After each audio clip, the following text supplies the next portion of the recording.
Hello friends, आज हम REET target 2026 के लिए मैथ लेवल 1 और 2 दोनों के लिए गणित शिक्षण विधियों से संबंधित प्रश्नों को डिस्कस करेंगे, जो आपके लिए बहुत ही मोस्ट इम्पोर्टेंट क्वेश्चंस रहेंगे, क्योंकि ये प्रश्न जो है वो पिछले वर्षों में पूछे हुए प्रश्न हैं, जो कि आपकी बहुत ही हेल्प करेंगे ये पहचानने में कि आपको गणित शिक्षण विधियों में किन टॉपिक्स पर ज़्यादा फोकस करना चाहिए। ठीक है फ्रेंड्स, तो चलिए बिना समय गवाए हम इस क्लास को स्टार्ट कर लेते हैं।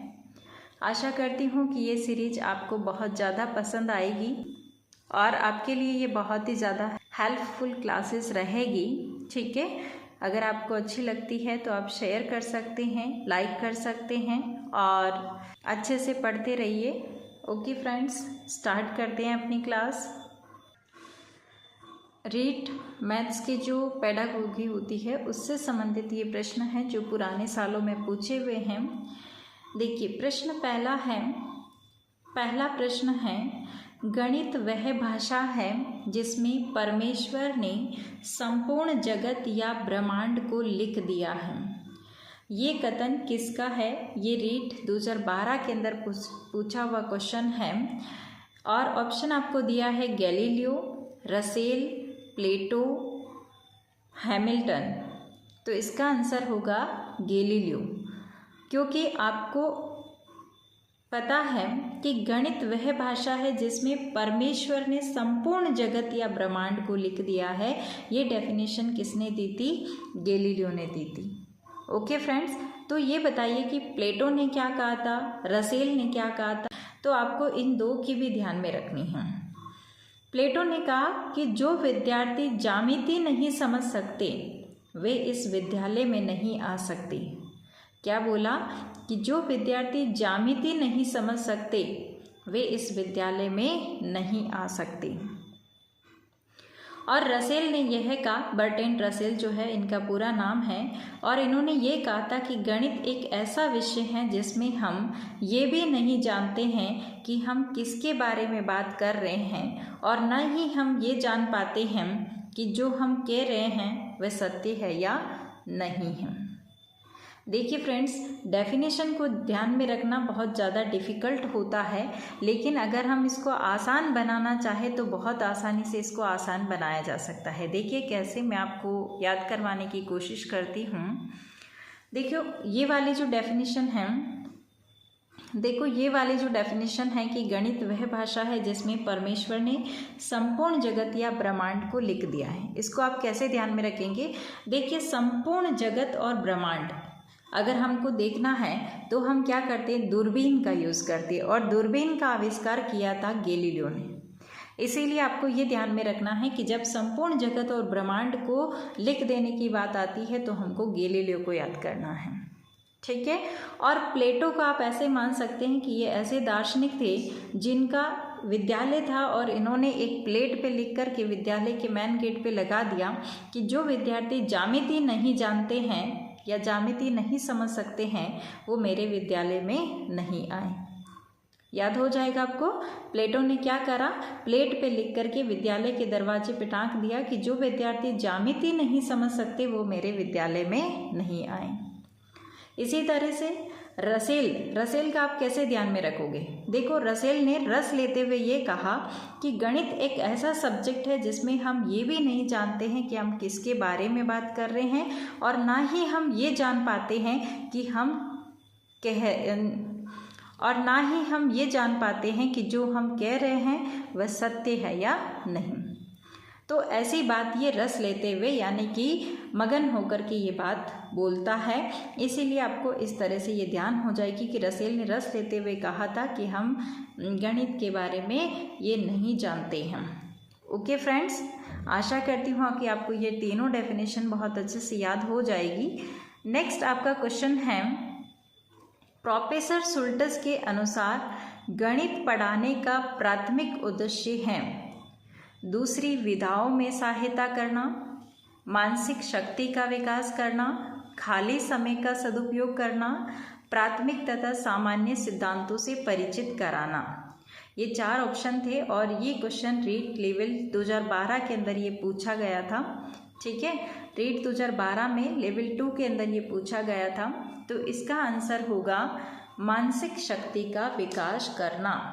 ठीक है, देखिए दूसरी विधाओं में सहायता करना ये होता है, लेकिन मानसिक शक्ति का विकास ज़्यादा होता है।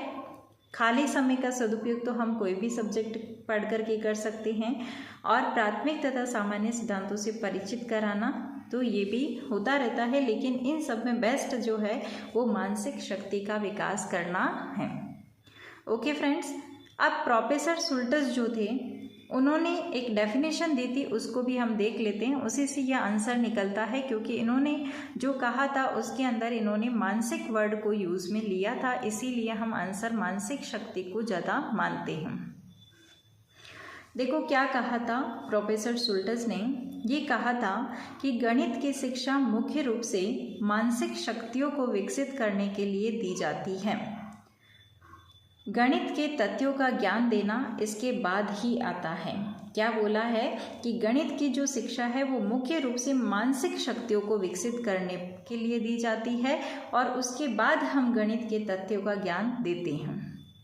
ओके फ्रेंड्स, तो इसी से जो है डेफिनेशन से इसका आंसर आएगा मानसिक शक्ति का विकास। ओके, नेक्स्ट क्वेश्चन है, जो विद्यार्थी ज्यामिति नहीं समझ सकते वे इस विद्यालय में नहीं आ सकते हैं। ये डेफिनेशन अभी ही मैंने आपको याद करवाई थी कि प्लेटो ने प्लेट पर लिख करके विद्यालय के दरवाजे पे लगवा दिया कि हमारे विद्यालय में वो विद्यार्थी नहीं आ सकते जो ज्यामिति नहीं जानते हैं। तो आपको पता चल जाएगा कि ये कथन किसका है। ये रीट 2012 के अंदर पूछा हुआ था L2 के अंदर, और इसके ऑप्शन दिए गए थे अरस्तु, हर्बर्ट, प्लेटो और हैमिल्टन। तो आप आंसर क्या राइट करोगे? प्लेटो। ठीक है फ्रेंड्स, ऐसे ही नेक्स्ट क्वेश्चन पूछा हुआ है, आगमन विधि निम्न में से किसके लिए उपयुक्त है? 4 ऑप्शन दिए गए हैं, ये भी 2012 का प्रश्न है।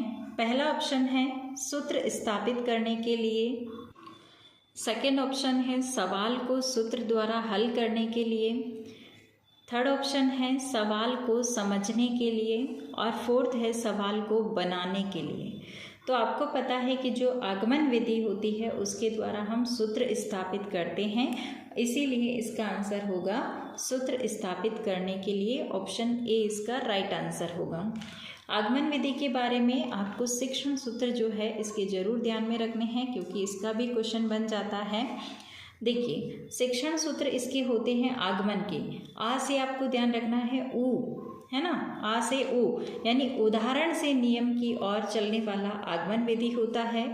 विशिष्ट से सामान्य की ओर चलने वाला आगमन विधि होता है। स्थूल से सूक्ष्म की ओर चलने वाला आगमन विधि होता है। प्रत्यक्ष से अप्रत्यक्ष की ओर सिखाना, ये भी आगमन विधि का शिक्षण सूत्र है। और ज्ञात से अज्ञात की ओर सीखना, ये भी आगमन विधि का शिक्षण सूत्र है।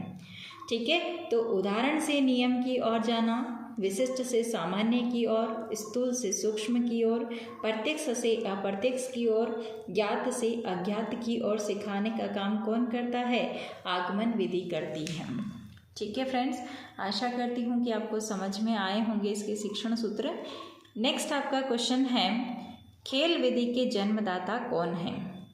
तो खेल विधि के जन्मदाता के बारे में आप जानते हैं कि ऑप्शन आपको दिया गया है फॉरबेल, डाल्टन, मॉन्टेसरी और सिगमंड फ्राइड। देखिए खेल विधि जो है उसके जन्मदाता थे हेनरी कोल्डवेल कुक। ठीक है, और यहाँ पर देखिए हेनरी कोल्डवेल कुक जो ऑप्शन में नहीं दिया गया था, इसीलिए उस वक्त इस क्वेश्चन में बोनस दिया गया था, और ये रीट 2012 के अंदर पूछा गया था L2 के अंदर। इसीलिए खेल विधि के प्रतिपादक जो है वो हेनरी कोल्डवेल कुक है, और उनकी एक पुस्तक भी है जिसका नाम है प्ले वे पुस्तक। ठीक है फ्रेंड्स, और प्ले वे पुस्तक जो है वो हेनरी कोल्डवेल कुक की है, और उसी में इन्होंने खेल विधि का भी प्रतिपादन किया था, उसमें लिखा था खेल विधि के बारे में। और दूसरा आपको ये ध्यान में रखना है कि जो फॉरबेल है इन्होंने किंडरगार्टन विधि दी थी। कौन सी विधि दी थी? किंडरगार्टन विधि दी थी। ये भी आपको ध्यान में रखना है कि ये प्रश्न बहुत पूछे जाते हैं, तो आपको पूरा इनका ध्यान रखना है। खेल विधि के जन्मदाता हेनरी कोल्डवेल कुक है और फॉरवेल ने किंडरगार्टन विधि दिया था, ये भी आपको ध्यान रखना है। प्ले वे पुस्तक किसकी है? हेनरी कोल्डवेल कुक की है। ठीक है, और सिगमंड फ्राइड के बारे में तो आपने बहुत कुछ पढ़ा होगा। ठीक है, इन्होंने सिद्धांत दिया था। और मॉन्टेस्री, डाल्टन, ये भी आएंगे अभी इसी में, जो आपके शिक्षण विद्या में क्वेश्चंस जो मैं कराऊंगी उसमें कहीं ना कहीं ये रिपीट होते रहेंगे, क्योंकि बहुत इंपॉर्टेंट प्रश्न इनसे बनता है। ओके फ्रेंड्स, तो आज के ये 5 प्रश्न मैंने आपको करवाए हैं, बहुत ज़्यादा इम्पोर्टेंट है, 2012 के अंदर पूछे हुए ये प्रश्न थे। ठीक है, अभी और भी है इसके प्रश्न, लेकिन क्योंकि क्लास बड़ी हो जाएगी, आप आज इतना ही पढ़िएगा फ्रेंड्स। मैं नेक्स्ट क्लास में और इससे संबंधित प्रश्न जो है वो आगे करवाऊंगी।